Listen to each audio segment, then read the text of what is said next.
Hello hello.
अस्सलाम वालेकुम dear students.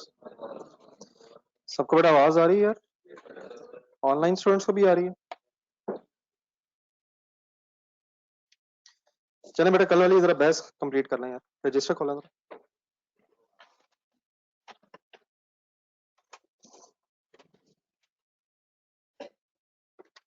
जी sir जी, कुछ फर्दर सोचा है इसके बारे में जो कल बात हो रही थी?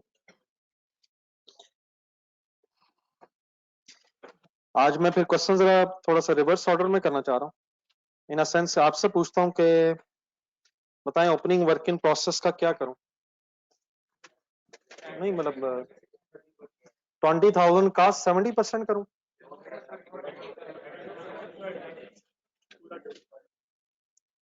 क्या बेटा 20,000 अगर मैं ओपनिंग वर्किंग प्रोसेस के सामने लिख रहा हूं तो ये ऑलरेडी 70% ही नहीं होगा? बाकी 30 जहां भी होगा इसका क्या करूं? ये सर सब क्लियर है? ऐड करना ताकि कॉस्ट कंप्लीट हो जाए। और 25 का क्या करूं? 20 जी जी सर जी 30% इसमें ऐड करना है या इसमें 70% ऐड करना है? दोबारा पढ़ के देखे ना अभी इसमें। कल पढ़े क्या रिमेनिंग 30 तो उसमें पहले नहीं आ रहा होगा यार? इसमें तीन चीजें आ रही माय डियर। नंबर 1 क्या लिखा? ठीक है, क्या 30 ऑलरेडी 1437 में नहीं आ रहा होगा? तो इसमें 70% पिछला जमा कर दें ताकि पूरा हो जाए। तो 20,000 अगर मैं ऐड कर दूं तो क्या ओपनिंग वर्क इन प्रोसेस का मसला हल हो जाएगा? सर लिखा तो हुआ है यार, कमाल है। और क्या ये 70% है? यकीन मान 70%। क्या 25,000 55% है? जाने दे यार, ऐसे तो ना कर। जी सर 25,000 का क्या करूं सर? क्यों लेस करूं? अब बेटा जरा इस तरफ नहीं आ रहा था, यहाँ से नजर से ही आ रहा है। जी 25,000 को क्यों लेस करूं? थर्ड पॉइंट पड़े जरा नीचे जो लिखा आपने। सर ना करें ऐसे प्लीज, कंसंट्रेट प्लीज।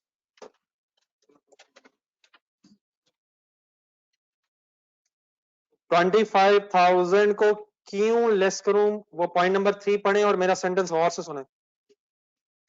55% बेटा इसलिए लेस करूं क्योंकि जो हम स्टेटमेंट बना रहे हैं उस स्टेटमेंट का नाम है cost of goods manufactured statement. इस स्टेटमेंट में हम ये कैलकुलेट करना चाहते हैं कि जो इस पीरियड में गुड्स कंप्लीट हो गई हैं, मैन्युफैक्चर हो गई हैं, उनकी टोटल कॉस्ट पता चल जाए। क्या 25,000 रुपए वाली गुड्स कंप्लीट हो गई हैं? ये कब ऐड होनी चाहिए कॉस्ट में फिगर? फिलहाल ये इंकर तो हो गई है कॉस्ट 25,000, लेकिन क्योंकि इस 25,000 रुपीज से गुड्स कंप्लीट नहीं हुई और हम ये कैलकुलेट करना चाहते हैं कि जो गुड्स बन गई हैं उनकी कॉस्ट आ जाए, तो इस साल इन्हें माइनस करके किस साल ऐड करेंगे, और क्योंकि नेक्स्ट ईयर फिर ये गुड्स कंप्लीट होंगे। तो सबका क्लियर है ऐड क्यों हो रहा है और लेस क्यों हो रहा है? दोबारा एक दफा सेंटेंस को ही बोले जो समझ आता है। ऐड क्यों किया मैंने? शॉर्ट वर्ड्स ताकि ओपनिंग वर्किंग प्रोसेस की टोटल कॉस्ट पता चल जाए। और माइनस क्यों किया है? ताकि इस साल की गुड्स कंप्लीशन की कॉस्ट पता चल जाए, और ये फिर हम अगले साल कॉस्ट ऑफ गुड्स मैन्युफैक्चर्ड में ऐड करेंगे, क्योंकि ये गुड्स इस साल कंप्लीट नहीं हो सकी। Any confusion related to last class as well as today's class? एक मिनट बेटा, बेटा क्योंकि छोड़े, एक मिनट जरा पॉइंट नंबर 1 पढ़े जो कल मैंने लिखवाया। ये बेटा जो 1473 जो है, क्या इसमें 30% ऑलरेडी नहीं आ रहा? पहले ये कंफर्म करें। पॉइंट नंबर 1 पढ़े, 2 पढ़े, 3 पढ़े, नीचे 3 पॉइंट्स लिखे हो। क्या इस पीरियड की मैन्युफैक्चरिंग कॉस्ट में रिमेनिंग कॉस्ट नहीं आ रही होगी? तो उसमें बेटा 30% तो उसमें होगा, और मुझे पिछले साल वाला खर्चा 70% इसमें जमा करना पड़ेगा। अब क्लियर? सिमिलरली जरा एक छोटा सा मेरा क्वेश्चन था, आगे बात बिल्कुल क्लियर हो जाए। जब नेक्स्ट ईयर हम वर्किंग कर रहे होंगे, तो ये जो ऊपर कॉस्ट आ रही होगी regarding related to this closing working process जो इस साल है, ये जो ये 25 है, इससे रिलेटेड इसमें कितने परसेंट कॉस्ट आ रही होगी? कैलकुलेट करके बताएं। 55% कॉस्ट हमारे पीरियड में बेटा इंकर होगी ना। नेक्स्ट ईयर अब 45% कॉस्ट इंकर होगी, और फिर हम उसमें पिछले साल वाली 55% कॉस्ट ओपनिंग वर्किंग प्रोसेस के नाम से ऐड कर देंगे, ताकि टोटल कॉस्ट आ जाए। ठीक है, 100% क्लियर है? ये कोई और कंफ्यूजन? देन बेटा इसको बस टोटल करना है। फाइनली इस वर्किंग के बाद फिर अब हमारे पास क्या आ जाना चाहिए? Cost of goods manufactured. बेटा एक मिनट यार, एक minute, I appreciate your concern, लेकिन जस्ट एक मिनट। ये हुक्म करें सर, क्या फिगर बोल रहे थे? 1432 था।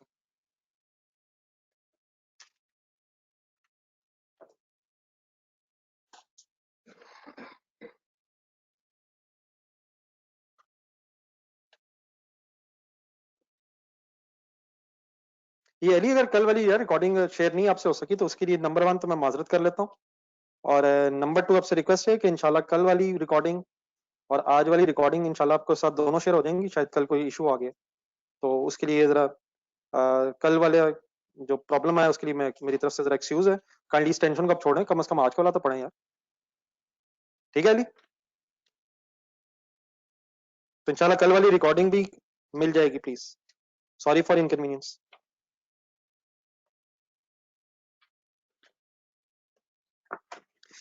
जी बेटा, इससे पहले कि मैं कोई और बात करूं, मेरी आप रिक्वेस्ट होगी कि ये जो हमने स्टेटमेंट बनाई है, इसका फॉर्मेट थोड़ा सा आप पढ़ के जरा रिवाइज करना बेटा। What is the starting point of cost of goods manufactured statement?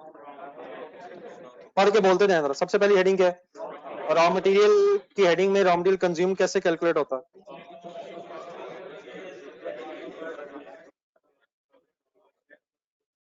फिर रॉ मटेरियल कंज्यूम में क्या ऐड हो जाता है? डायरेक्ट लेबर और रॉ मटेरियल कंज्यूम को ऐड करके क्या मिल जाता है?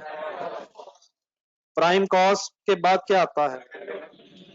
आंखें बंद करके फैक्ट्री ओवरहेड्स की 3-4 एग्जांपल्स बोलें।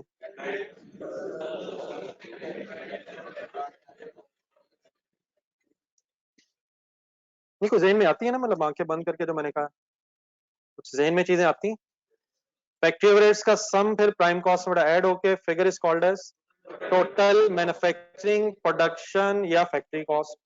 देन फिर opening work in process add होता है, closing work in process less करके कॉस्ट ऑफ गुड्स मैन्युफैक्चर्ड की फिगर आ जाती है। जब ये बड़ा काम हो जाता है मैन्युफैक्चरिंग बिजनेस में, तो नेक्स्ट पेज निकालने बेहतर रहेगा जरा सेपरेटली। फिर statement of comprehensive income manufacturing businesses में वैसे ही बनती है जैसे किसी ट्रेडिंग बिजनेस में बनेगी।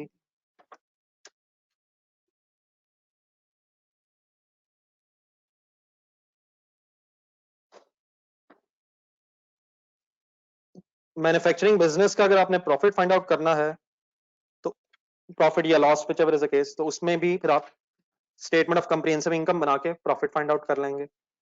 तो नेक्स्ट फिर अब मैं ये डिस्कस कर रहा हूँ कि मैन्युफैक्चरिंग बिजनेस में स्टेटमेंट ऑफ कम्प्रिहेंसिव इनकम जो कल आपने क्वेश्चन किया था, तो वो फिर कैसे बनती है, अगर उसमें कोई चेंज है तो वो क्या है। जी माय डियर, सबसे पहले क्या आता है? सेल्स। मैन्युफैक्चरिंग बिजनेस में भी सेल्स ही की फिगर आएगी, लेकिन किसकी सेल्स? रॉ मटेरियल की सेल, वर्क इन प्रोसेस की सेल नहीं, ऑफ फिनिश गुड्स। ये जरा स्पेसिफाई करना। अब जो भी फिगर, मैं फिगर एज सच ये अच्छा ना, अगर एज्यूम करी हूं फॉर एग्जांपल 20 लाख,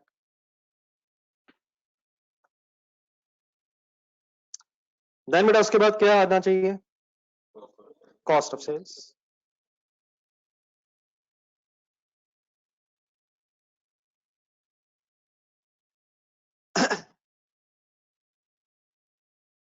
अब बेटा ये वर्ड हमने जो लिखा है कॉस्ट ऑफ सेल्स, लेकिन इसकी मैं वर्किंग भी करता हूँ, लेकिन सेल ऑफ फिनिश गुड्स अगर आनी है, फिनिश गुड्स की सेल की अगर फिगर लिखनी है, तो उसमें से लेस भी क्या होना चाहिए?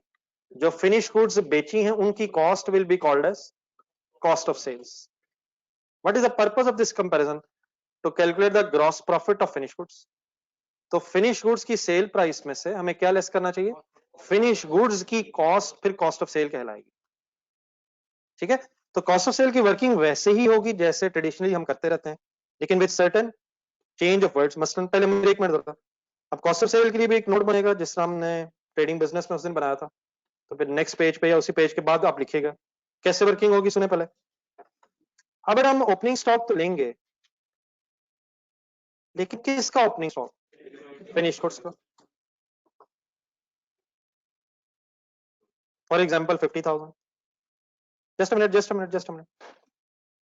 Opening stock of finish goods, अगर फिनिश गुड्स स्टोर रूम में पड़ा है तो अब इसमें फिर हम परचेजेस वर्ड नहीं लिखेंगे। उसकी क्या वजह? फिनिश गुड्स हमने खरीदी तो है ही नहीं, हमने तो रॉ मटेरियल खरीदा है और बेच रहे हैं हम फिनिश गुड्स। तो rather than the word of purchase, अब वर्ड होना चाहिए कॉस्ट ऑफ गुड्स मैन्युफैक्चर्ड। क्या फिनिश गुड्स हमने बनाई हैं या हमने खरीदी हैं? ट्रेडिंग बिजनेस में क्या करते हैं? खरीद के चीजें बेचते हैं, और मैन्युफैक्चरिंग बिजनेस में बना के बेच रहे हैं। तो परचेजेस की जगह फिर वर्ड होगा कॉस्ट ऑफ गुड्स मैन्युफैक्चर्ड, और ये कॉस्ट ऑफ गुड्स मैन्युफैक्चर्ड की फिगर कहां से आएगी? कॉस्ट ऑफ गुड्स मैन्युफैक्चर्ड वाली स्टेटमेंट में से आएगी।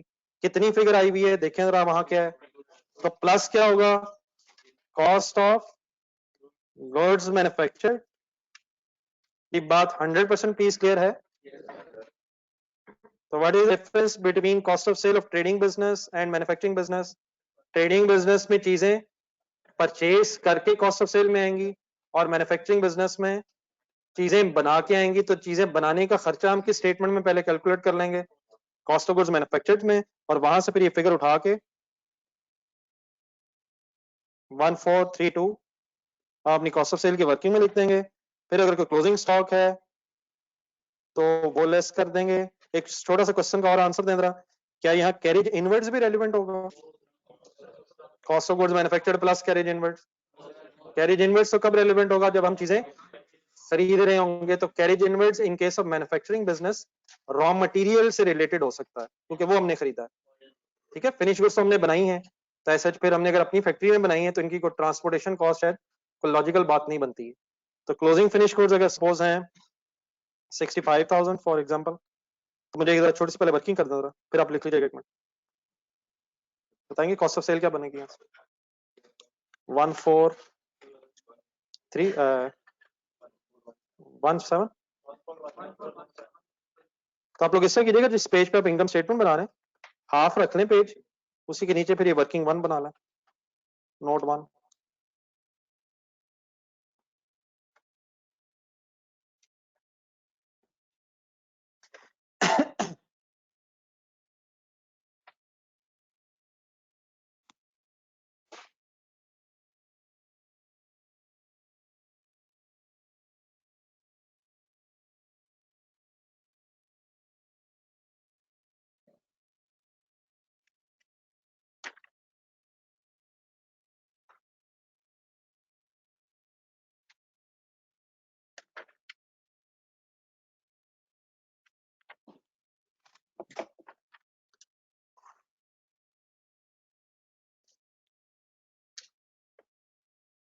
कोई कंफ्यूजन तो नहीं रह गई है?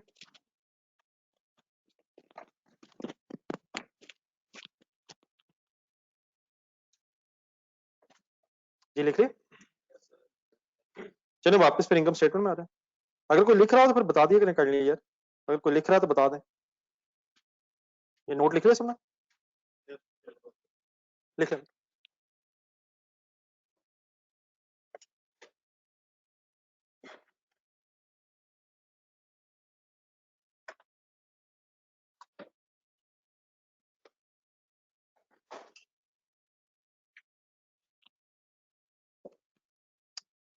चलो फिर आगे।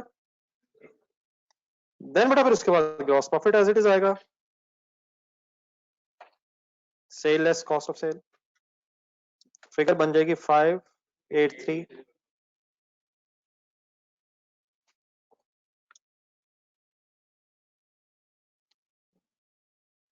और देन बेटा इसके बाद फिर there is no difference in the income statement of trading business and manufacturing business. तो इसके बाद फिर क्या आना चाहिए? अगर कोई इस मैन्युफैक्चरिंग बिजनेस की अदर इनकम है तो वो फिगर आ जाएगी, सपोज 20,000। अगर उसकी कोई एक से ज्यादा अमाउंट है उसका नोट बन जाएगा। इसके बाद क्या आना चाहिए? हेड ऑफिस एक्सपेंसेस, जो बेटा आप कल बात कर रहे थे। हेड ऑफिस में अगर सेलिंग एडमिन एक्सपेंसेस है वो उसी तरह इनकम स्टेटमेंट का पार्ट है, जिस तरह किसी ट्रेडिंग बिजनेस में बिजनेस के एडमिनिस्ट्रेशन या बिजनेस के कुछ सेलिंग एक्सपेंसेस हैं तो सेलिंग एडमिन एक्सपेंसेस। फिगर्स मैं सिर्फ एक्सपेंसेस की तरह अज्यूम कर लेता हूँ। फिर इसी तरह अगर मैन्युफैक्चरिंग बिजनेस ने कोई लोन्स लिए हुए हैं तो बैंक चार्जेस वगैरह हैं तो फाइनेंशियल चार्जेस की हेडिंग एज इट इज आएगी। कंफर्टेबल है ना सर इन बातों से? Financial charges, selling admin, let's assume अगर 15,000 है। और फाइनली फिर इंटरेस्ट बेटा इस फाइनेंशियल चार्जेस में आ जाएगा। Interest and bank charges part of financial charges.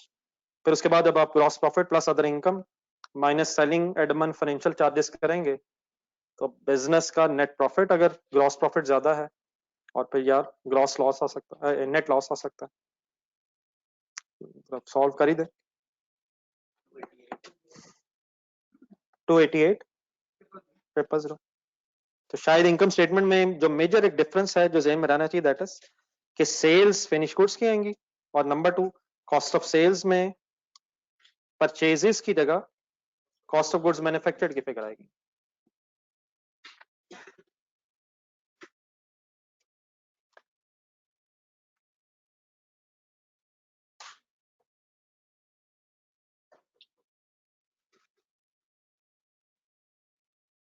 वो शायद एहतशाम साहब जो आप बात कर रहे हैं शायद कैरीज आउटवर्ड्स है।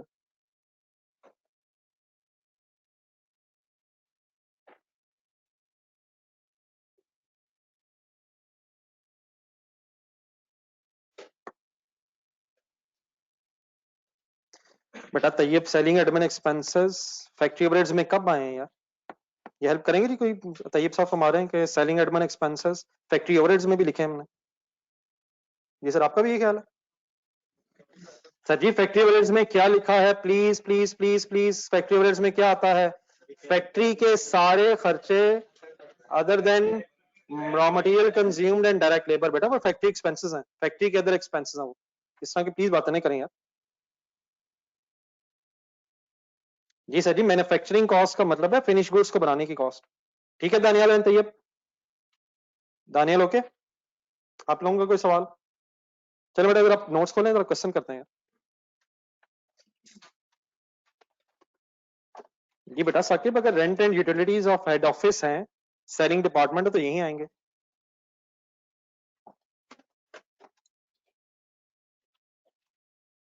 बेटा बैड डेट्स अगर हैं तो वही आएंगे जहां आते हैं, किन चक्रों में पड़ गए हैं? मेरा क्वेश्चन करना चाहिए मैं यार। बैड डेट्स फैक्ट्री में तो रहने दें यार। ये मेरे ख्याल उसी कंटिन्यूटी में होगा जिस कंटिन्यूटी में हम चीजें पढ़ रहे थे। जरा क्वेश्चन नंबर 1 पेज नंबर 7 होगा शायद। क्वेश्चन स्टार्ट कर लें, बाकी तो वही फॉर्मेट्स वगैरह बने होंगे जो मैंने अभी डिस्कस करनी है आपसे।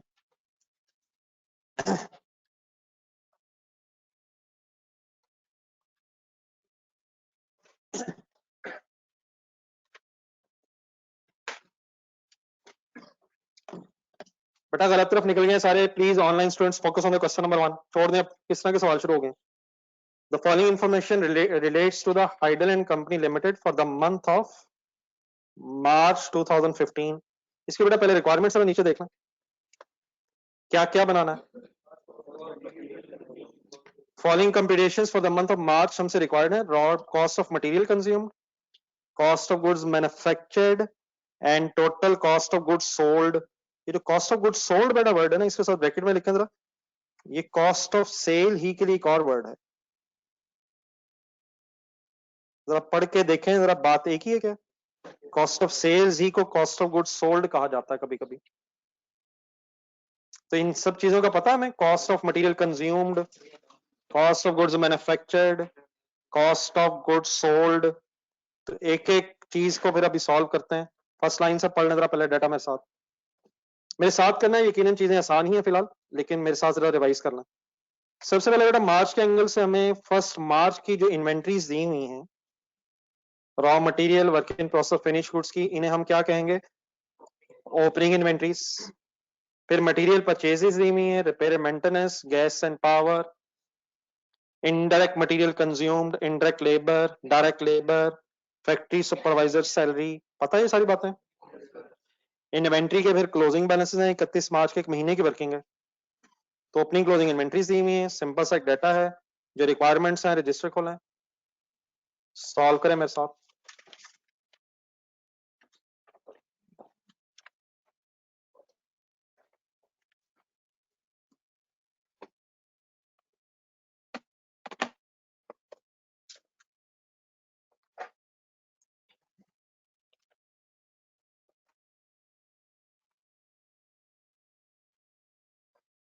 जी, कॉस्ट ऑफ मटेरियल कंज्यूम्ड।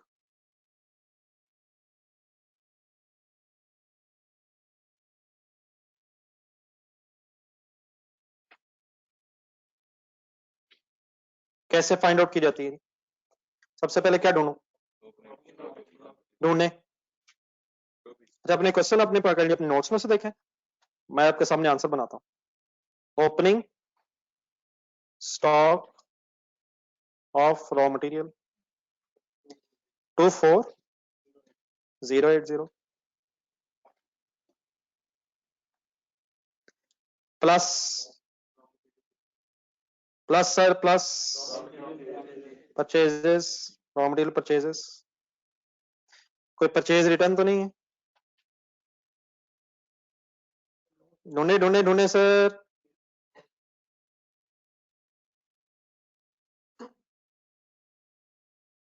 कोई कैरेज इनवर्ड्स?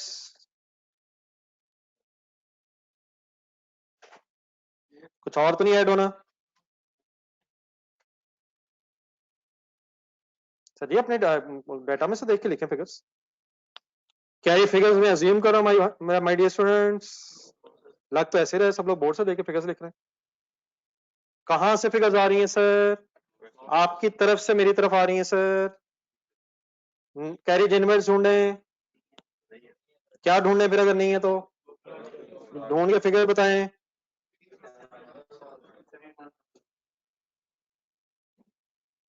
37144। कैलकुलेटर ढूंढे।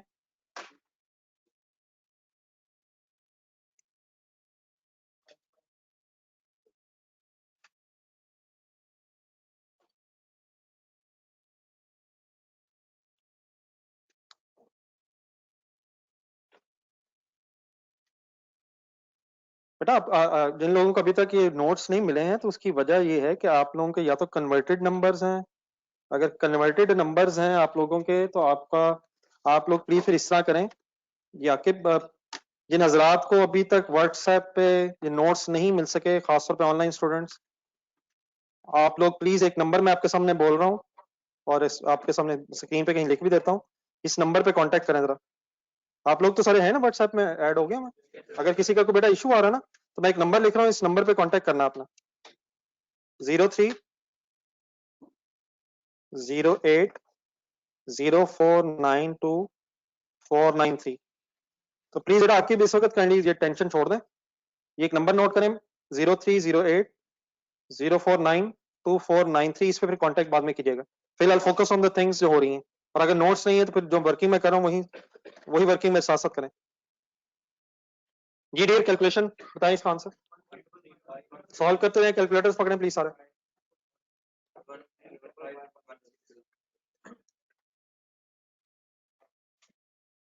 135516। जी सेकेंड रिक्वायरमेंट क्या है, लिखें।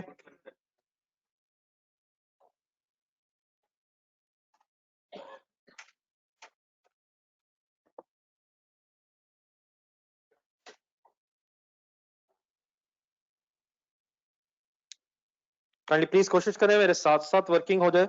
अगर कोई आगे पीछे रह जाए करे तो मुझे जरा काइंडली बता दिया करें, फिर मैं रुक जाऊं ताकि सब साथ है।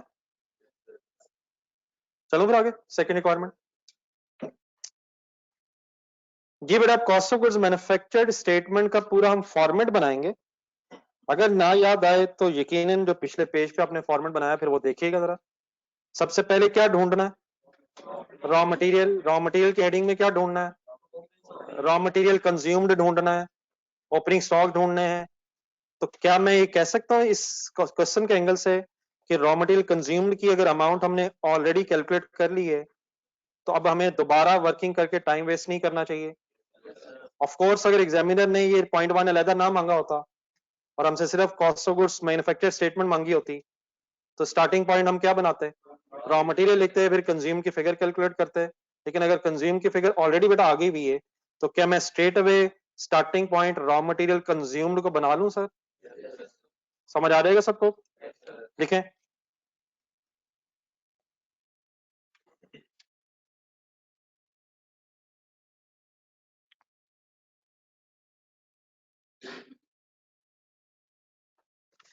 तो रॉ मटेरियल कंज्यूम्ड इज 135516, इसकी वर्किंग हो गई है। अब नेक्स्ट अब थिंग्स ध्यान में लाएं, नेक्स्ट आगे क्या होता है। डायरेक्ट लेबर ढूंढने क्वेश्चन में कोई डाटा है। Direct labour is 74500।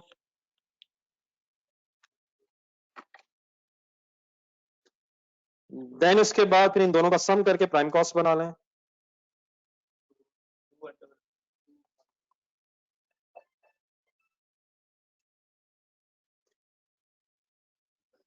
ये जरा टोटल करके बता दें। 210016। नेक्स्ट उसके बाद फैक्ट्री ओवरहेड्स की हेडिंग बनाएं।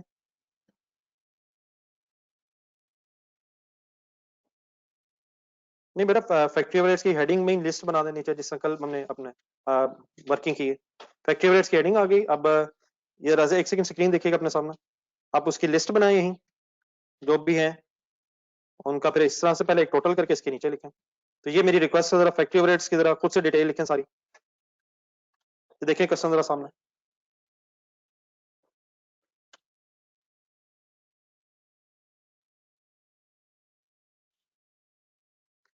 डाटा सिंपल सही है, बस आपने लिस्ट डाउन ही करनी है चीजें।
जी ठीक है जी, लिस्ट बन रही है सबकी।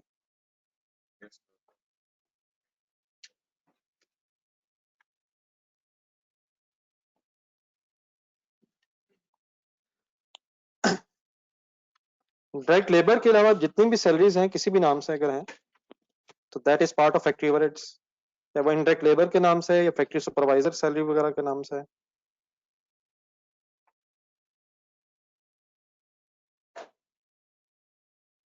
फिगर्स लिख के फिर मेरे से मैच करना, अगर मेरी कोई मिस्टेक है तो मुझे बता दें।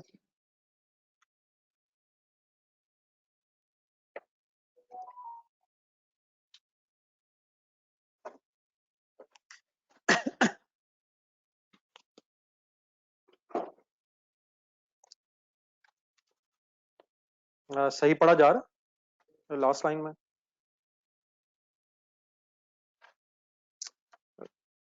बन गई बेटा लिस्ट? अगर बन गई तो टोटल बता दो जी। 63283 सम ऑफ फैक्ट्री ओवरहेड्स। जिन लोगों ने कर लिया आगे कंप्लीट करने की कोशिश करें। कोई अगर कंफ्यूजन है तो बता दें।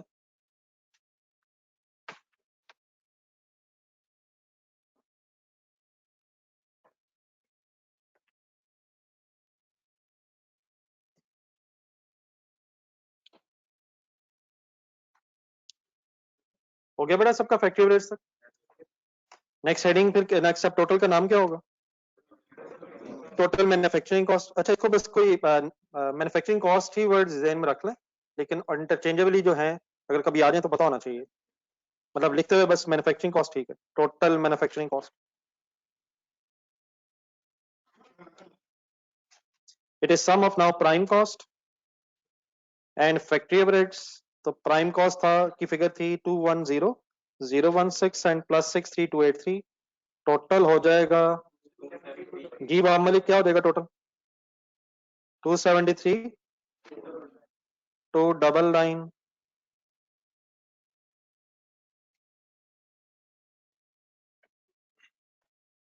देन क्या होता है इसके बाद? ओपनिंग वर्क इन प्रोसेस ढूंढ के ऐड करें।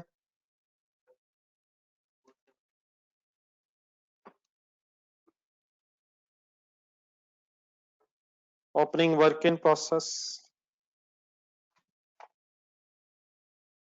क्लोजिंग वर्क इन प्रोसेस ढूंढ के एडलेस करें।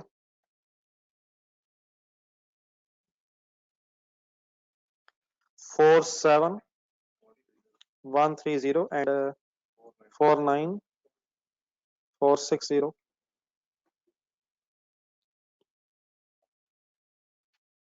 और फाइनली भाई ये नाम, ये प्लीज सारे जो नाम लोग लिख रहे हैं इंपॉर्टेंट है, प्लीज लिखना है सबने। Cost of goods manufactured.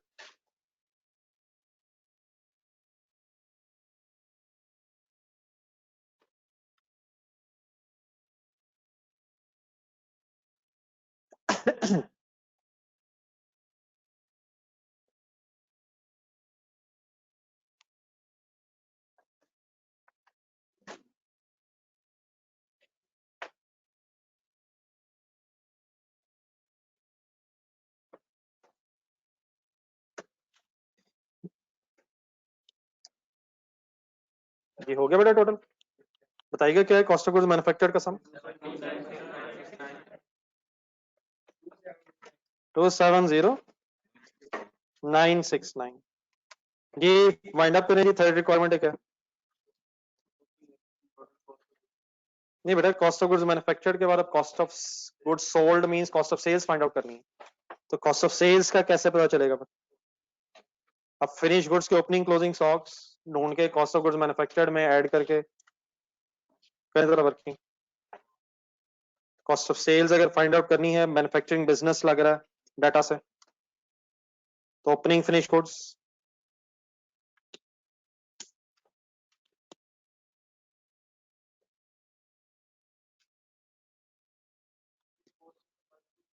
ये बेटा कौन सा?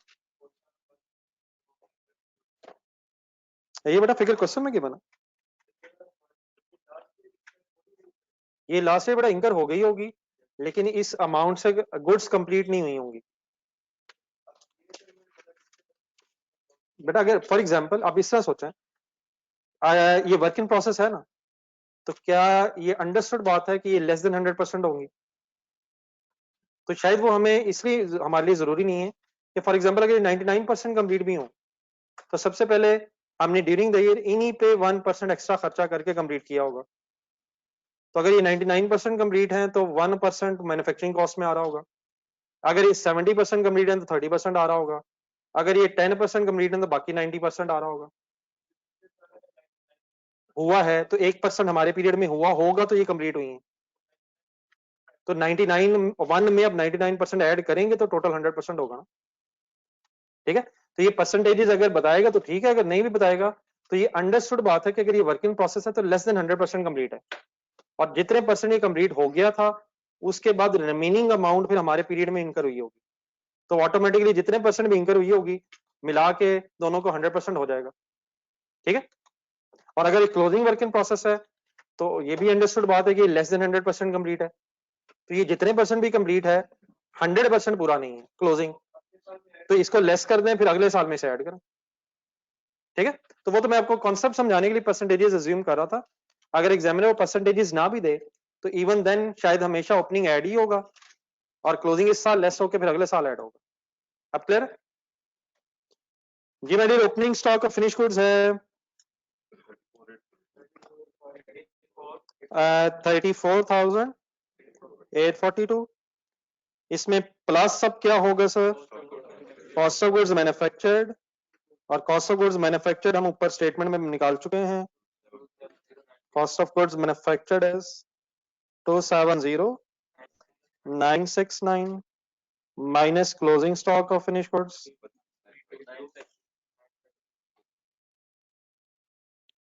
32,956, और finally the amount of cost of sale is 272,855।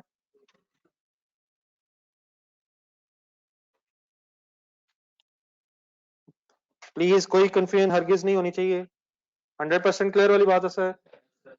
Question number 2 पे है, फिर नोट कर दे जी जी, जो लोग नोट कर रहे हैं कर लें जरा नोट, ये साके फिर लिख के बता दीजिएगा। ओके उमर, लिखे लिखे, ये लोगों ने कर लिया, जरा पढ़े क्वेश्चन नंबर 2।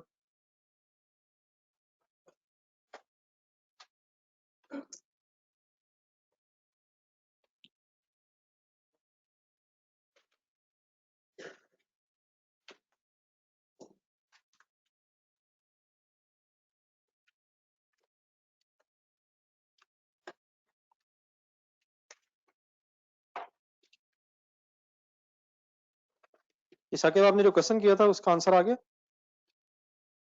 जो आपका क्वेश्चन था वो एड्रेस हो गया Saqib Ali?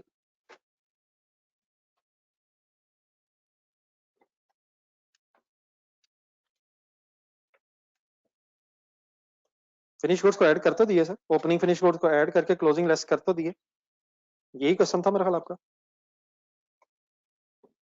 Cost of sales की वर्किंग करते हुए, कॉस्ट ऑफ गुड्स मैन्युफैक्चर्ड में नहीं लेकिन कॉस्ट ऑफ सेल की वर्किंग करते हुए।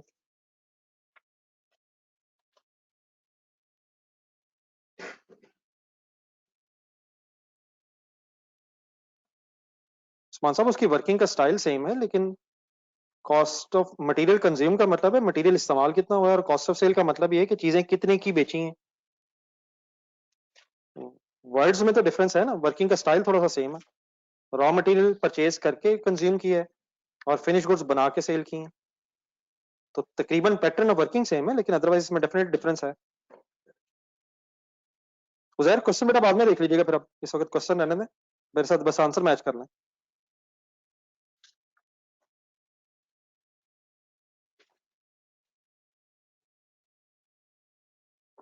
जी आपको नोट तो नहीं करा प्लीज? चलिए क्वेश्चन नंबर 2 पढ़िए।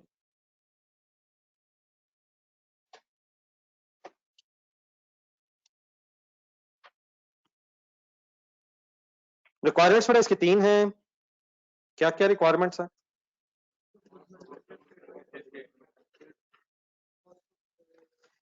Cost of goods manufactured statement है, cost of goods sold statement है, what will be the cost of goods sold, gross profit कह रहा है, ग्रॉस प्रॉफिट का कैसे पता चलेगा?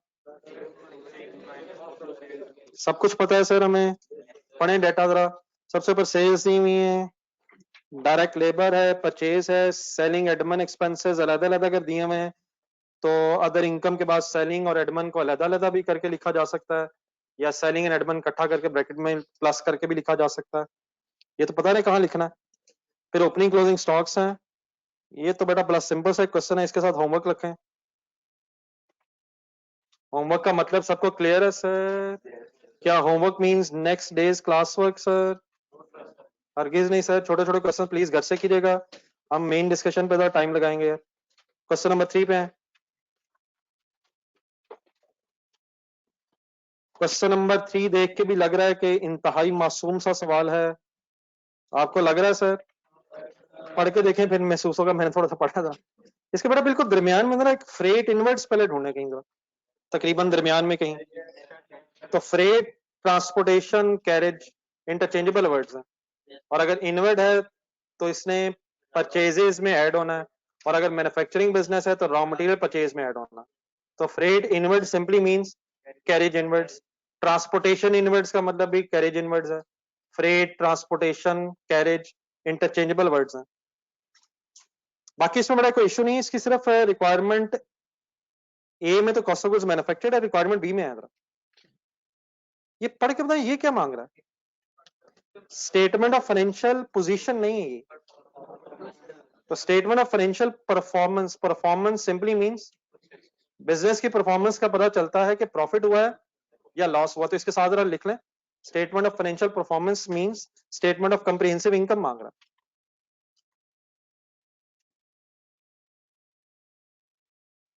परफॉर्मेंस मींस प्रॉफिट या लॉस, पोजीशन मींस होता है assets, liabilities, capital. Statement of financial position obviously means balance sheet, लेकिन statement of financial performance means statement of comprehensive income या इनकम स्टेटमेंट। तो ये उसने इनकम स्टेटमेंट पूरी मांगी हुई, थोड़ा सा जरा ऊपर जाएगा इसी के से रिवर्स जरा, इसमें सेलिंग एडमिन एक्सपेंसेस भी अवेलेबल है, तो प्लीज नेट प्रॉफिट तक ये वर्किंग हो सकती है। तो ये दो छोटे छोटे सवाल प्लीज होमवर्क रख लें। हम अपना मेन टाइम आज लगाते हैं क्वेश्चन नंबर 4 पे। मैं जो क्वेश्चन घर के लिए दूंगा बेटा कभी भी इंशाल्लाह, तो उसमें 99% चांस ये होगा कि वो हो जाएगा, और 1% मैंने सिर्फ इसलिए कहा है कि शायद मैं अटेम्प्ट ना करूं तो फिर नहीं होगा। तो प्लीज आप जरूर अटेम्प्ट कीजिएगा। मैं ये नहीं कह रहा कि अगर प्रॉब्लम आए तो मुझे बताइएगा नहीं, कोई प्रॉब्लम आए तो मेरे से जरूर डिस्कस कीजिएगा नेक्स्ट क्लास के स्टार्ट में कल, लेकिन कोशिश जरूर कीजिएगा। ठीक है सर, मेरा मैसेज क्लियर है सर? आए क्वेश्चन नंबर 4 पे को पढ़ना शुरू करूंगा, और सीरियस रह लीजिएगा। रिक्वायरमेंट से हमेशा क्वेश्चन इसलिए स्टार्ट बेटा करना चाहिए कि पहले पता हो करना क्या है, और जो करना है फिर उसके मुताबिक हमें डाटा ढूंढने की कोशिश करनी चाहिए। तो first of all once again requirement की तरफ आ जाए। आई थिंक शायद पेज के बिल्कुल एंड पे अब है ये पेज नंबर, सबको पता है कौन सा? 8 ये। Compute the value of closing stock of finish goods as on 31st August 2008 based on, अभी सुने ये लफ्ज, वेटेड एवरेज और फाइफो। अगर साथ आंसर मिसिंग लिखा हुआ तो इसका सिर्फ मतलब ये है कि आपके नोट्स में आंसर नहीं है, इंशाल्लाह हमारे रजिस्टर में अभी दोनों आ जाएंगे। तो हमें करना क्या है? Closing stock of finish goods की 31st अगस्त 2008 की फिगर फाइंड आउट करनी है, और किस किस मेथड से करनी है? वेटेड एवरेज से भी और फाइफो से भी। अब इस रिक्वायरमेंट का क्या मतलब है, इसे कैसे सॉल्व करना है? एक सेकंड इसे जहन में से निकाल के cost of goods manufactured statement जहन में रख के जरा डाटा मेरे साथ पढ़ें, बाकी ये फिर मैं एक्सप्लेन करता हूँ ये क्या उसने मांगा, कैसे सॉल्व करना। आप cost of goods manufactured statement जहन में रख के जरा फर्स्ट लाइन से मेरे साथ पढ़ें। NKL enterprises produces a single product. Produces का वर्ड अंडरलाइन करें, शायद produces simply means manufactures as well. क्या ट्रेडिंग हो रही है या मैन्युफैक्चरिंग हो रही है? एक सिंगल प्रोडक्ट की मैन्युफैक्चरिंग हो रही है, तो produces means manufacturing, manufactures. On 31st July 2008, ये डेट जहन में रख के जरा रिक्वायरमेंट वाली डेट दोबारा देखें, शायद एक महीने बाद की नीचे बात हो रही है रिक्वायरमेंट में, अगस्त 2008, पूरे साल की शायद बहस नहीं हो रही। 31st जुलाई 2008 एंड 31st अगस्त, तो एक शायद अगस्त का महीना बीच में आएगा। तो on 31st July 2008 the finish good stock consisted of 4,000 units valued at 220 per unit, and the stock of raw material was worth 5,40,000. क्या ये जुलाई के फिनिश गुड्स और रॉ मटेरियल के क्लोजिंग स्टॉक्स हैं? क्या ये जुलाई के क्लोजिंग स्टॉक्स हैं सर? और डेफिनेटली ये स्टॉक्स फिर अगस्त के एंगल से ओपनिंग भी हो सकते हैं।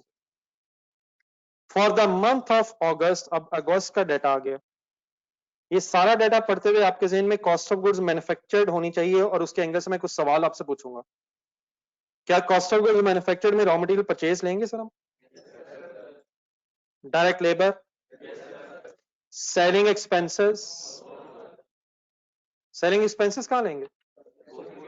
इनकम स्टेटमेंट अगर बनानी है तो ग्रॉस प्रॉफिट के बाद अदर इनकम के बाद लिखेंगे selling admin expenses. Depreciation on plant and machinery factory overheads में लिखेंगे। डिस्ट्रीब्यूशन कॉस्ट भी सेलिंग कॉस्ट ही होती है। ये इसकी एक एग्जांपल लिख रहे हैं, distribution cost carries outwards. Distribute चीजें अगर आपने डिलीवर करनी हो, डिस्ट्रीब्यूट। कभी अगर फॉर एग्जांपल आप जहन में ला सकें, अगर सुबह के टाइम आप कभी जहन में रखें तो डबल रोटीज गाड़ियां आ रही होती हैं, तो दिस इज डिस्ट्रीब्यूशन, चीजें बेचने के खर्चे। तो prime example of distribution cost is, लिखना है प्लीज सबने, कैरीज आउटवर्ड्स। तो कैरीज आउटवर्ड्स भी और डिस्ट्रीब्यूशन कॉस्ट भी सिंपली सेलिंग एक्सपेंस है। Selling and distribution cost sometimes इकट्ठा वर्ड भी यूज होता है, लेकिन यहाँ उसने अलग अलग लिखा हुआ। तो distribution cost is part of cost of goods manufactured या income statement? Income statement, selling and distribution, selling and admin expenses में। फैक्ट्री मैनेजर सैलरी आएगी फैक्ट्री ओवरहेड्स में। Indirect labour, indirect material consume, other production overheads, other production overhead जिससे वो miscellaneous expenses होते हैं। क्या ये प्रोडक्शन का खर्चा है? Production expenses, other production expenses. जिस अगर मैं कहूं other admin expenses, other selling expenses, तो वो तो डेफिनेटली इनकम स्टेटमेंट का पार्ट है। तो other production overheads factory overheads का एक्सपेंस है। या अगर मैं इस तरह बोलूं other factory overheads, other manufacturing overheads, other factory overheads, other production overheads, it is part of factory overheads. ठीक है, नहीं समझ आता? क्लियर है? अदर अकाउंटिंग कॉस्ट को एक सेकंड जरा छोड़ो, लास्ट पे आना। अदर एडमिनिस्ट्रेशन ओवरहेड्स, ये कहां आएंगे? ये भी इनकम स्टेटमेंट का पार्ट है। लेकिन बेटा अगर ये लास्ट में इसका बोलूं अदर फैक्ट्री एडमिनिस्ट्रेशन कॉस्ट, तो फिर अगर ये फैक्ट्री की एडमिनिस्ट्रेशन का खर्चा है फिर फैक्ट्री ओवरहेड्स है। और अगर कुछ नहीं लिखा हुआ तो by default administration expenses means head office के खर्चे हैं, वो फिर इनकम स्टेटमेंट में आएंगे। तो एज इट इज अगर क्वेश्चन के मुताबिक चलें तो other administration overheads should be part of selling and admin expenses in the income statement. अब सेकंड लास्ट पे आएगा, जो मैंने सेकंड लास्ट एक छोड़ा था।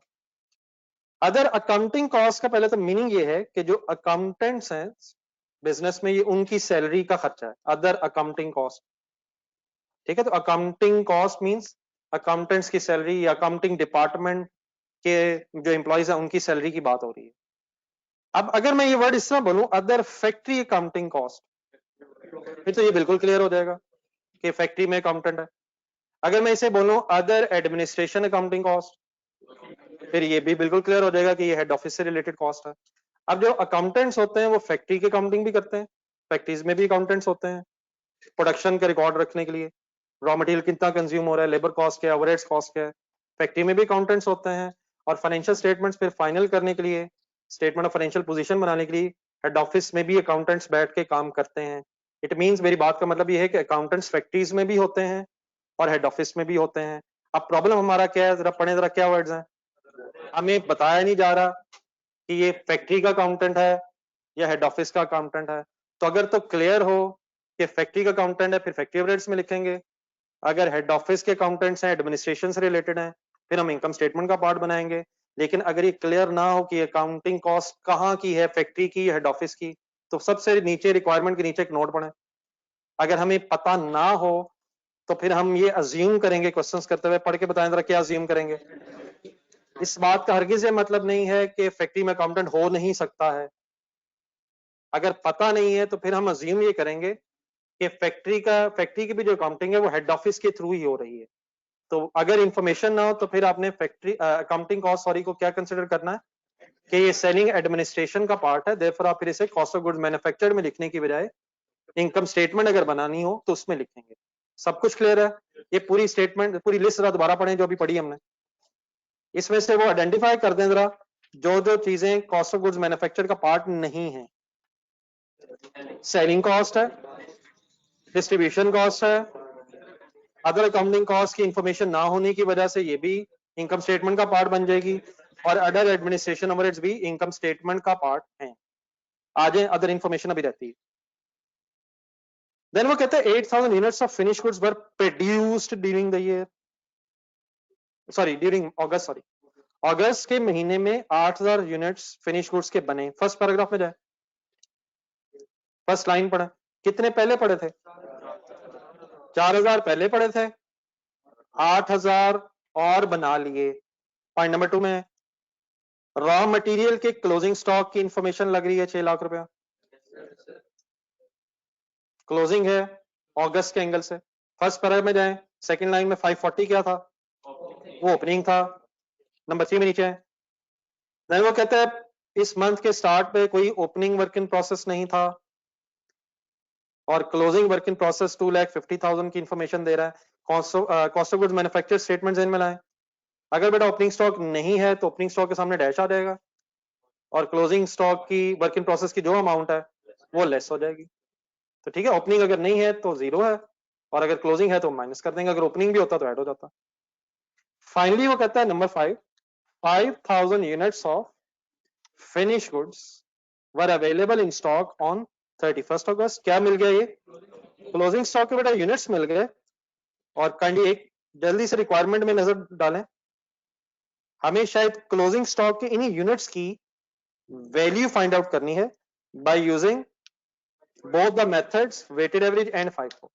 एक काम लेकिन कैलकुलेटर पकड़िएगा जरा, पहले कर लें। फिनिश गुड्स के यूनिट्स की एक वर्किंग करें जरा। ओपनिंग यूनिट्स लिखें 4000। पॉइंट नंबर 1 नीचे देखें, कितने और बने? ऐड करें लेस करें? ऐड हो गए, टोटल कितने हो गए? 12,000। फोर्थ पॉइंट देखें, बचे कितने? बचे कितने? क्या आप मुझे बता सकते हैं सेल कितने हो गए होंगे? ओपनिंग 4000, 8000 और बने, टोटल 12,000 हो जाएंगे। अगर 5000 स्टॉक में बच गए हैं तो वी कैन कैलकुलेट कि फिर कितने यूनिट्स सेल हो गए होंगे। फिनिश गुड्स की बात हो रही है, यूज नहीं हो गए होंगे, रॉ मटेरियल यूज हुआ होगा, फिनिश गुड्स को हमने बेचा होगा। तो कितने बेटा यूनिट सोल्ड है? 7000। अब FIFO का मीनिंग है किसी के ध्यान में? वैसे ही तो ये थोड़ा सा हम, इससे पहले कि मैं क्वेश्चन स्टार्ट करूं, रजिस्टर खोलें, हम चंद पुरानी चीजें पहले रिवाइज कर लें जहन में।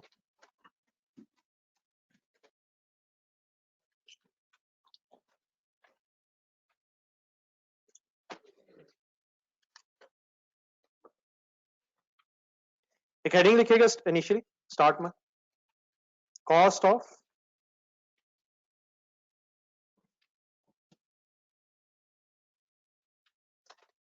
क्लोजिंग स्टॉक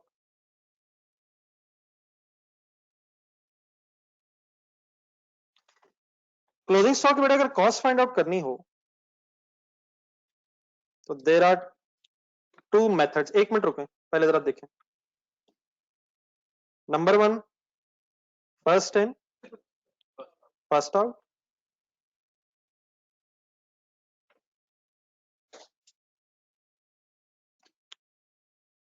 जिसकी एब्रीविएशन FIFO हो गई। और सेकंड मेथड क्या है?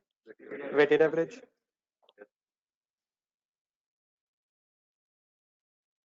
FIFO एंड वेटेड एवरेज, ये दो मेथड्स हैं क्लोजिंग स्टॉक की कॉस्ट फाइंड आउट करने के लिए। नई चीज बेटा अब ये है, कल से जो शुरू हुई है, पहले ये FIFO और वेटेड एवरेज की एप्लीकेशन हाँ आप लोगों ने ट्रेडिंग बिजनेस के एंगल से पढ़ी हुई है, लेकिन अब हमने कल से मैन्युफैक्चरिंग बिजनेस भी इनकॉर्पोरेट करना शुरू कर दिया है। तो इसमें जस्ट कुछ वर्ड्स का चेंज आएगा, वो जरा मेरे से गौर से सुनिएगा, मैं लिखता हूँ अभी। FIFO मींस है फर्स्ट इन फर्स्ट आउट, लेकिन इसका मतलब फिर क्या होता है? Items purchased first are assumed to be sold first, तो पहले खरीदी थी वही पहले बेची हैं। लेकिन आइटम्स परचेज्ड फर्स्ट और सोल्ड फर्स्ट अगर सेंटेंस हम बोलें तो ये है फिर ट्रेडिंग बिजनेस के लिए, परचेज्ड फर्स्ट और सोल्ड फर्स्ट। मैन्युफैक्चरिंग बिजनेस के लिए यही सेंटेंस कुछ इस तरह से हो जाएगा, आइटम्स प्रोड्यूस्ड या manufactured first are sold first. तो फाइनली इसका स्टेटमेंट में लिखता हूं, फिर आप बाद में नोट कर लीजिएगा, सेंटर में एक लाइन लगा लीजिएगा आप लोग भी, लेफ्ट साइड पे फाइफो के नीचे। फाइफो मींस आइटम्स, इसका मतलब प्रिंसिपल क्या हो गया, परचेज्ड स्लैश प्रोड्यूस्ड। ट्रेडिंग और मैन्युफैक्चरिंग दोनों को इकट्ठा कर रहा हूं, फर्स्ट और सोल्ड फर्स्ट। समझ आ जाएगा, समझ आ गई बात, लिखें। अब पेज के जरा सेंटर में एक लाइन रखना, दोनों जरा साथ साथ अगर साइमल्टेनियसली डिस्कस हो जाए। लेफ्ट साइड पे फाइफो चलाना है और राइट साइड पे फिर वेटेड एवरेज डिस्कस कर लेते हैं।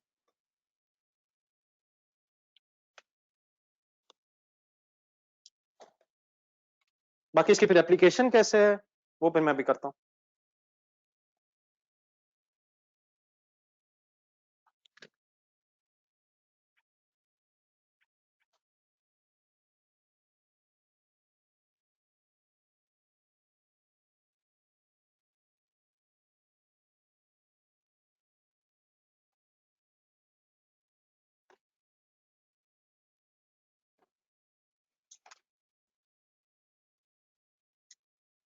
ट्रेडिंग बिजनेस अगर है तो आपने ये देखना है कि कौन सी चीजें पहले खरीदी गई थी, उनको बेचा गया होगा पहले। और अगर मैन्युफैक्चरिंग बिजनेस है तो क्या देखना है कि जो पहले बनाई थी पहले वो सेल हुई होंगी। इन अदर वर्ड्स एक छोटी सी चीज और रिकॉल करें जरा, फिर स्टॉक कहां से बचा होगा, अर्लीस्ट परचेजेस या प्रोडक्शन से, या लेटेस्ट एंड वाली परचेजेस प्रोडक्शन से। शुरू वाली चीजें तो फिर बिक गई होंगी, फर्स्ट इन जो पहले वाली होंगी, और स्टॉक फिर एंड वाली प्रोडक्शन या परचेजेस में से बचा होगा। लेकिन वेटेड एवरेज की तरफ आ जाए पहले जरा, इसको भी जरा रिवाइज पहले एग्जाम में कर लें फिगर से पहले। वेटेड एवरेज में बेटा क्या होता है, क्या होता है सर, क्या होता है सर, हमेशा पहले रेट चाहिए होता है। लेकिन इसको भी एक मिनट रुक के सुने, पहले ट्रेडिंग वाला रिवाइज कर लें जरा। ट्रेडिंग बिजनेस हो या मैन्युफैक्चरिंग बिजनेस हो, वेटेड एवरेज मेथड में सबसे पहले आपको एक रेट चाहिए। और पुराना फॉर्मूला अगर आप बताएं, नया फिर मैं बताता हूँ। ट्रेडिंग बिजनेस में क्या फॉर्मूला पढ़ा हुआ पहले, ओपनिंग स्टॉक की अमाउंट लें और प्लस परचेजेस की अमाउंट लें। ऑब्वियसली बेटा परचेजेस की अगर मैं बात करूं, अगर बीच में कोई परचेज रिटर्न्स हो उसको नेट ऑफ कर लें, वो सारी बहस अपनी जगह। परचेजेस मींस नेट परचेजेस शायद, तो इन दोनों अमाउंट्स को ऐड अप करें आपस में और इन दोनों की फिर रिस्पेक्टिव क्वांटिटी से डिवाइड कर दें। किस किस की, ओपनिंग स्टॉक की भी क्वांटिटी लें और परचेजेस की भी क्वांटिटी लें। कोई नई बात मैंने कर दी है बीच में, रेट अगर आ जाएगा करेंगे रेट का। इन दोनों मेथड्स का पर्पस क्या है, क्लोजिंग स्टॉक की कॉस्ट निकालनी है। तो जो रेट आएगा फिर उसका क्या करेंगे, rate then multiplied by closing stock units, और इससे फिर आपके पास अमाउंट ऑफ क्लोजिंग स्टॉक आ जाएगा। या बल्कि to be very specific cost of closing stock आ जाएगी। लिख लें इसको राइट साइड पर।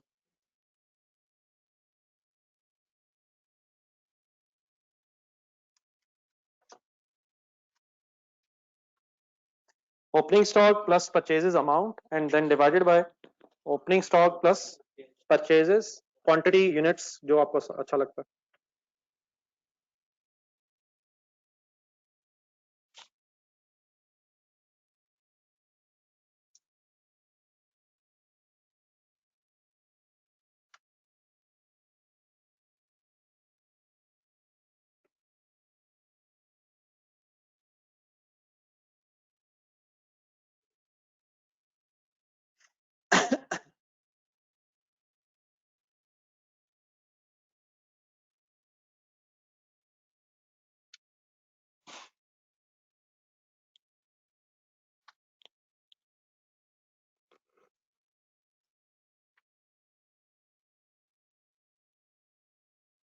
हो गया जी नोट।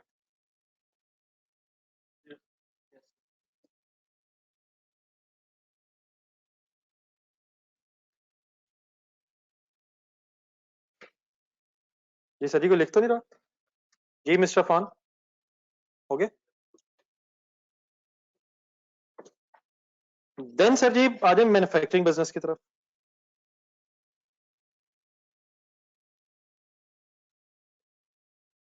अगर मैन्युफैक्चरिंग बिजनेस है तो वेटेड एवरेज बेटा उसी कॉन्सेप्ट से अप्लाई होगा लेकिन आप जरा ट्रेडिंग बिजनेस वाला फॉर्मूला जेहन में रख के और मैन्युफैक्चरिंग बिजनेस को जेहन में रिवाइज करके बताएंगे कुछ चेंज आना चाहिए इसमें सर कुछ चेंज आना चाहिए सर अब सर ओपनिंग स्टॉक तो आप लेंगे लेकिन किसका फिनिश गुड्स की अगर वर्किंग करें तो फिनिश गुड्स का फिलहाल हम फिनिश गुड्स की वर्किंग कर रहे हैं ना क्वेश्चन देखें जरा अगर नहीं मेरी बात पे यकीन आ रहा तो पहले फिनिश गुड्स के एंगल से बात कर लेते हैं ना हमने फिनिश गुड्स की अगर कॉस्ट फाइंड आउट करनी है और वेटेड एवरेज है तो ओपनिंग स्टॉक फिर किसका उठाएंगे फिनिश गुड्स का और देयरफॉर फिर परचेजेस तो ऐड नहीं कर सकते क्योंकि हमने फिनिश गुड्स खरीदी नहीं है इसकी जगह फिर क्या ऐड करेंगे cost of goods manufactured produce units की कॉस्ट ऐड करेंगे उसके लिए मैं एब्रिविएशन जरा बना रहा हूँ cost of goods manufactured space come use हो जाएगी क्या लिखा है मैंने तो किसकी जगह क्या आ जाएगा किसकी जगह क्या आ जाएगा परचेजेस की जगह गुड्स हमने जो बनाई उनकी कॉस्ट ले लेंगे परचेजेस कॉस्ट की बजाय मैन्युफैक्चर्ड गुड्स की कॉस्ट आ जाएगी और वंस अगेन इससे डिवाइड क्या होना चाहिए ओपनिंग स्टॉक और फिनिश गुड्स की क्वांटिटी और एक मिनट प्लस में क्या होना चाहिए परचेज यूनिट्स की जगह नहीं अब डिवाइडेड बाय परचेज होगा तो शायद कॉस्ट नहीं वर्ड चेंज करें प्रोड्यूस्ड यूनिट्स कह लें या मैन्युफैक्चर्ड यूनिट्स कह लें यूनिट्स प्रोड्यूस्ड या units manufactured whichever you want to say produce लिख देते हैं प्लस यूनिट्स प्रोड्यूस्ड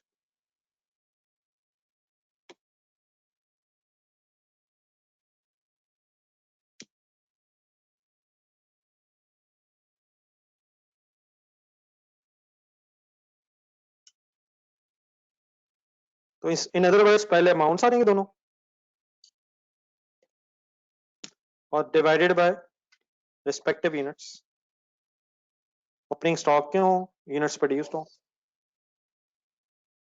और एक सेकंड जरा अगर बात मैं कंप्लीट कर दूं इससे जो भी रेट आएगा वो फिर किससे मल्टीप्लाई हो जाएगा closing stock of finish goods की अमाउंट सॉरी यूनिट्स है closing stock of finish goods units है ऊपर भी लिख लीजिएगा बाद में और यहाँ से फाइनली फिर हमारे पास cost of closing stock of finish goods आ जाएगी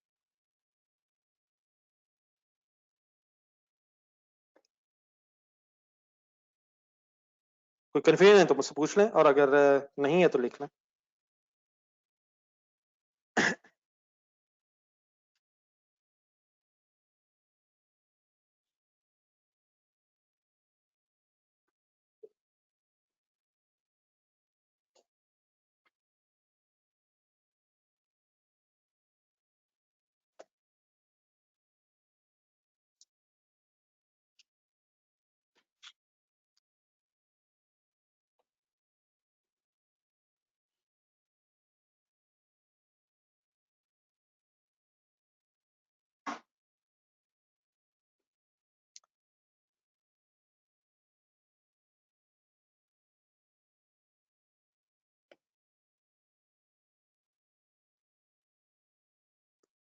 और sir ji cost of goods manufactured Usman क्या हो गया यार इतना लंबा सवाल सीईओ जीएम क्या है जान दे यार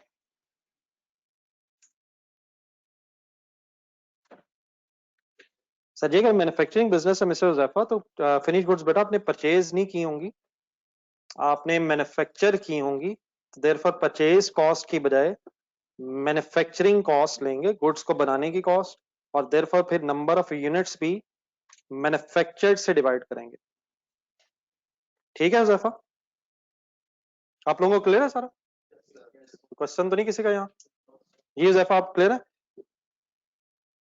चलिए अब आएंगे क्वेश्चन नंबर 4 की तरफ चलते हैं इन चीजों को जहन में रख के अब जरा वर्किंग स्टार्ट करते हैं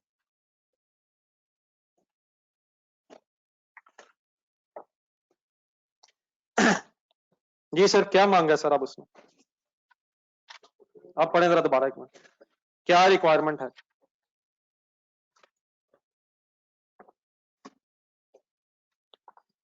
closing stock of finish goods की बेटा अमाउंट फाइंड आउट करनी है और दो मेथड से करनी है।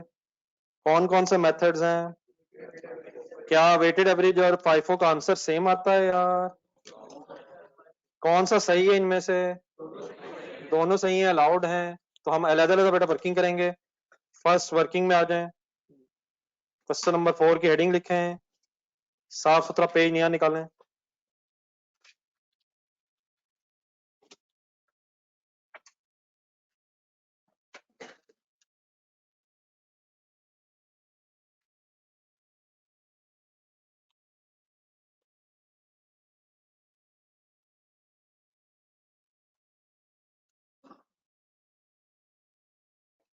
क्वेश्चन नंबर 4 बिजनेस का नेम लिखना है, Encare enterprises.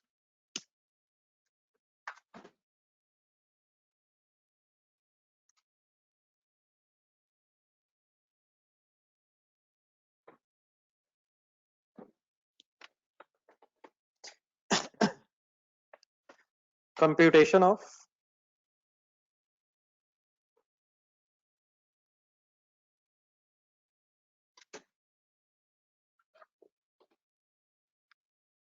Value of closing stock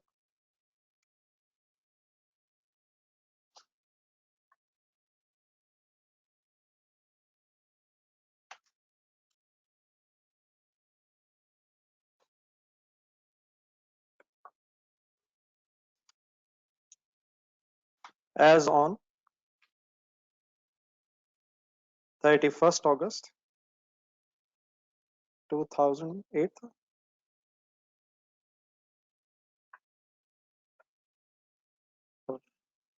first situation है बाय यूजिंग। अब बेटा क्वेश्चन आहिस्ता से डेफिनेटली मुश्किलात इसमें आती जाएंगी। क्वेश्चन जितना मर्जी मुश्किल हो जाए, आपको बेसिक्स क्लियर होनी चाहिए। तो अगर हमें वेटेड एवरेज से करना है,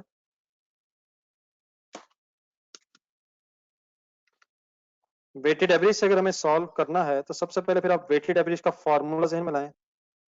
क्या मैन्युफैक्चरिंग बिजनेस लग रहा है इस सवाल में या ट्रेडिंग बिजनेस लग रहा है? तो डिफाइन द फॉर्मूला। अभी मैंने लिखा था, एक दफा दोबारा फिर लिखें ताकि याद हो जाए। क्या क्या ढूंढना है हमें? सबसे पहले एक रेट निकालना है। तो रेट में क्या क्या ढूंढना है? ओपनिंग स्टॉक और फिनिश गुड्स,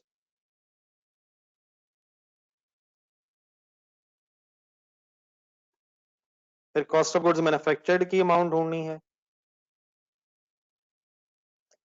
और फिर ओपनिंग फिनिश गुड्स की क्वांटिटी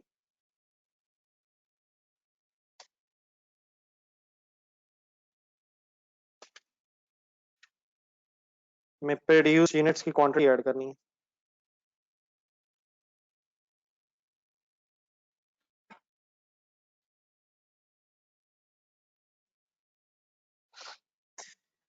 पे जो रेट आ जाएगा अकॉर्डिंग टू क्वेश्चन, 7 क्वेश्चन रख लें, बार बार देखते जाएं। According to question last line, उस रेट को फिर हम 5000 यूनिट से मल्टीप्लाई कर देंगे, ऐसे ही ऐसे, और 5000 यूनिट्स की फिर हम अमाउंट फाइंड आउट कर लेंगे। बस सिंपल इज दैट, इतना से काम कर। अब जो फिगर्स हैं वो एज इट इज प्लेस करवानी है आपने, और अगर नहीं है कोई तो फिर उसकी वर्किंग कर लेंगे। सब कंफर्टेबल है? प्लीज साथ साथ हर चीज क्लियर होनी चाहिए सर। ओके सर, सही जा रहा है? जी my dear, opening stock of finish goods की अमाउंट ढूंढ दें सर। कहीं पूरा क्वेश्चन देखें, कंसंट्रेट करें, फुल कंसंट्रेट करें। फर्स्ट पैराग्राफ देखें, 4000 यूनिट्स हैं और एक यूनिट की वैल्यू क्या बताई हुई है। तो क्या 4000 इंटू 220 करके हमारे पास opening stock of finish goods की अमाउंट आ सकती है? बता दें क्या आ रही है। 8,80,000 कैलकुलेटर पे बेटा आया, प्लीज सबने वर्किंग कर ली है sir. 4000 into 220, 8,80,000 is opening stock of finish goods amount. और इसी के नीचे अगर क्वांटिटी भी लिख दूं 4000, तो कोई कंफ्यूजन तो नहीं हो जाएगी साथ साथ? तो 8,80,000 अमाउंट आ गई और उसके नीचे उसके यूनिट्स भी आ गए। अब क्या चाहिए? कॉस्ट ऑफ गुड्स मैन्युफैक्चर्ड की अमाउंट अवेलेबल है या वर्किंग करनी पड़ेगी? तो उसके लिए बेटा वर्किंग वन का एक रेफरेंस लिख लेते हैं। वर्किंग वन अभी करते हैं, लेकिन वर्किंग वन से 1 मिनट पहले क्या यूनिट्स प्रोड्यूस्ड हैं कहीं? कॉस्ट ऑफ गुड्स मैन्युफैक्चर्ड की इंफॉर्मेशन तो है, लेकिन शायद हमें प्लस करना पड़ेगा अभी। तो वो डेफिनेटली एक फॉर्मल तरीके से करेंगे। यूनिट्स प्रोड्यूस्ड ढूंढने जरा, मुझे पॉइंट नंबर 1 पढ़ के जरा। तो इट मीन सिर्फ क्या चीज इसमें मिसिंग रह गई है? कॉस्ट ऑफ गुड्स मैन्युफैक्चर्ड की फिगर मिसिंग रह गई है। आप लोग जहां ये रेट कैलकुलेट कर रहे हैं उसके नीचे आधा पेज जरा छोड़ दें, क्योंकि अब फिर वो रेट मल्टीप्लाई भी करना है, अमाउंट आ जाएगी। तो हाफ पेज छोड़ के वर्किंग वन का रेफरेंस लिखें, cost of goods manufactured statement heading बना लें, और घड़ी देख लें सारे। अभी ठीक ठाक मायूसी, सॉरी मायूसी तो नहीं कहना चाहिए, अभी ठीक ठाक पढ़ाई का टाइम बचा हुआ है सर। ठीक है ना, इजाजत है सर, वर्किंग करना शुरू कर दो सर। तो घड़ी एक दफा देख लें, फिर 15 मिनट बाद ही देखनी है, क्योंकि 15 मिनट में ही गुजरेंगे।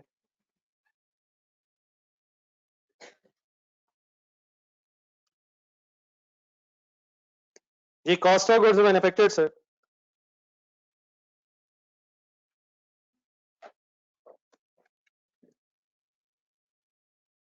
जी डियर। अच्छा आपसे जरा रिक्वेस्ट है यार, मेरा ख्याल है कि स्टार्ट लाइन मैं भी लिखता हूँ, जरा मेरे से पहले पहले आप करें। रॉ मटेरियल कंज्यूम तक पहुंचना, और प्लीज कोई गलती से मत डरें। नहीं सर जी, पहले ही गलत हो गया। प्रॉपर हेडिंग लिखें रॉ मटेरियल पहले। सर रॉ मटेरियल की पहले हेडिंग लिखें। यकीनन हो सकता है अभी फॉर्मेट एग्जैक्टली बेटा जहन में ना आए, आप पिछले पेजेस पे जरूर देख के अपने जहन में रिवाइज करके लिखें।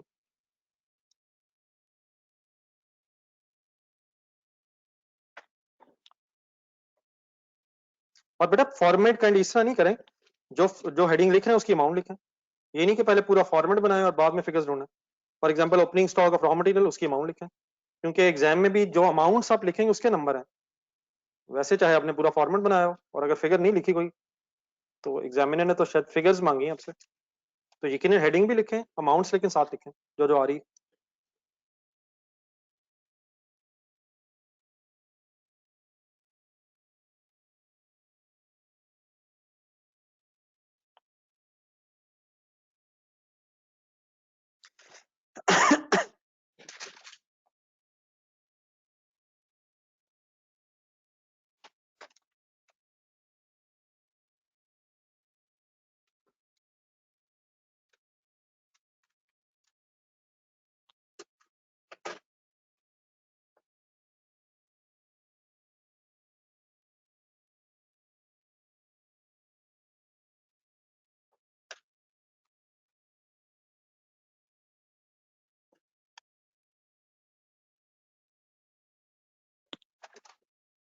जी बेटा जुनेद, एक मिनट जरा बाकी भी करना।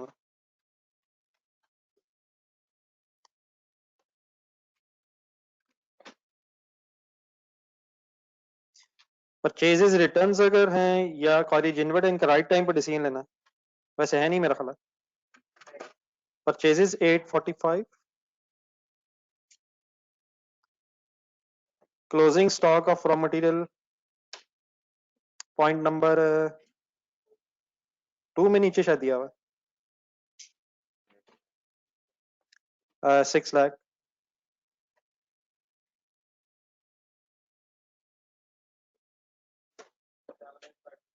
ये 785, जिनका आगे बेटा आगे चले, प्राइम कॉस्ट तक पहुंचा।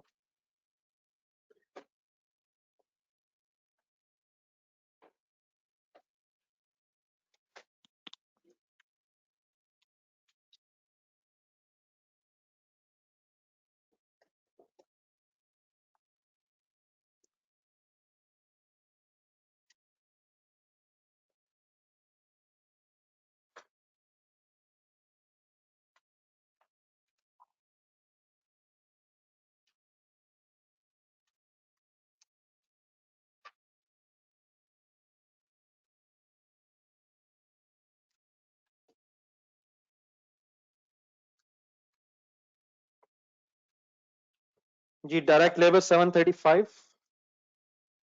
और इन दोनों को ऐड अप करके 1520 ठीक है बेटा, 1520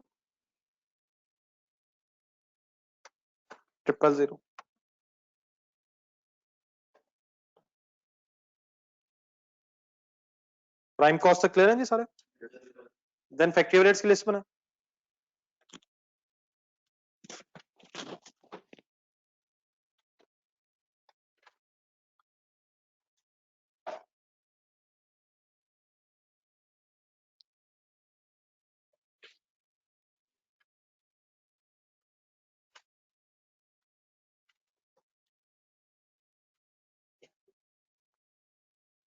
सीक्वेंस में चले, जो नहीं आना बस उसको इग्नोर करें और जो जो आना है उसको लिखें।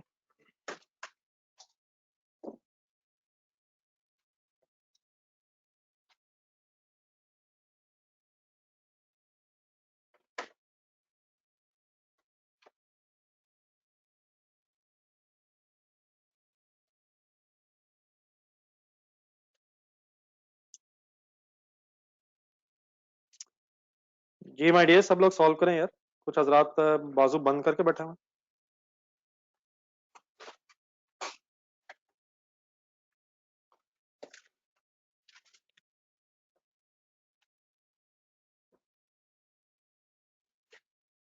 करें सर, मत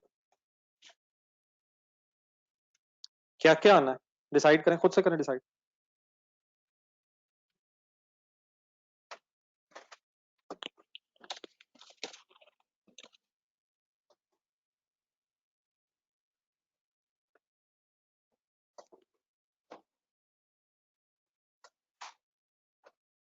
जी वर्किंग प्रोसेस का अब्दुल्ला साजिद, जो रिमेनिंग है वो अगले साल ऐड होगा यार। क्लोजिंग वर्किंग प्रोसेस का जो रिमेनिंग खर्चा है वो अगले साल की वर्किंग में ऐड होगा। ठीक है अब्दुल्ला साजिद?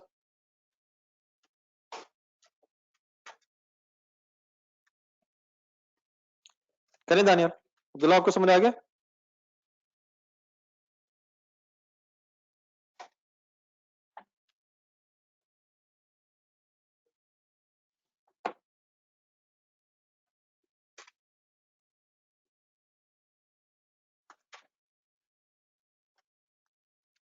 जी क्या क्या आएगा sir?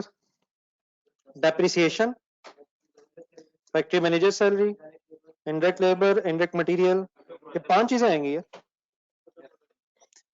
Depreciation, factory manager salary, indirect labour, indirect material, other production overheads.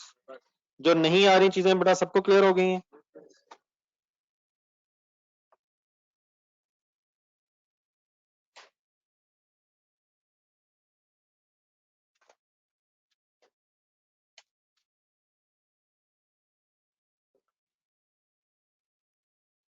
जो लोग व्हाट्सएप ग्रुप में अब ऐड नहीं है, आप लोगों को मैंने नंबर प्लीज बताया है, आज अपना ये मसला हल कर लीजिएगा, नोट्स होने चाहिए आपके पास, वरना फिर बेटा डेफिनेटली क्वेश्चन सॉल्व करते हुए आपके सामने फिर क्वेश्चन तो नहीं आ सकेगा दानियल।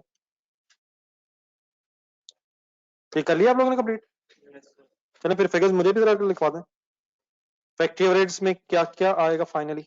ये चलो मैं लिखता हूँ, मेरा सिर्फ चेक कर लीजिएगा। सबसे पहले डेप्रिसिएशन आ गई, depreciation 80,000, factory manager salary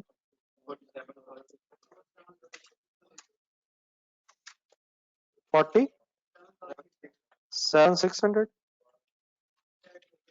indirect labor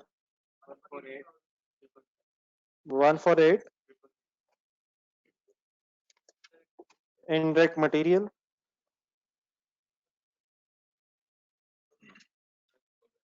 45,000, और फाइनली अदर प्रोडक्शन ओवरहेड्स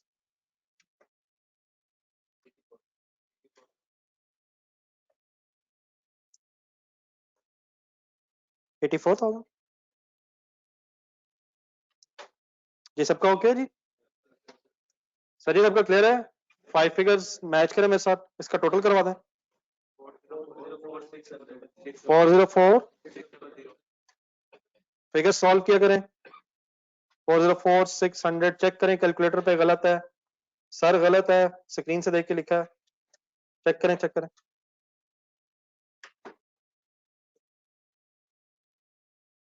कोई कंफ्यूजन सर इसमें? चलो बेटा ये क्वेश्चन, मेरा टाइम जरा खत्म हो रहा है, मेरा ख्याल में ये क्वेश्चन कल यहीं से दोबारा स्टार्ट करूंगा।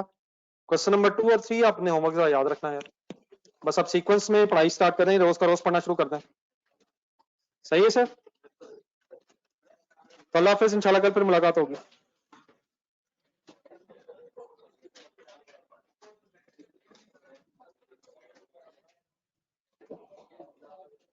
सर जी अब्दुल्ला, जो लास्ट ईयर का रिमेनिंग है वो ऑलरेडी आपके इस साल की मैन्युफैक्चरिंग कॉस्ट में आ रहा है यार।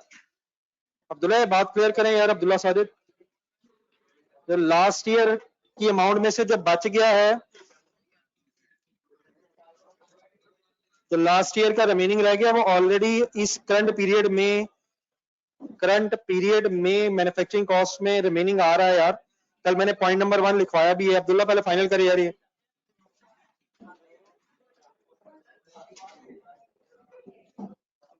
जी वहाब मलिक को जब जरूरत पड़ेगी फिर उस वक्त कर लेंगे यार इंट्रो का।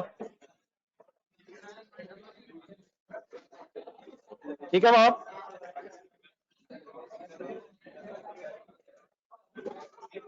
ये रिजल्ट के बाद अगर अल्लाह ना करे जरूरत पड़े तो फिर देख लेंगे। ओके ठीक है।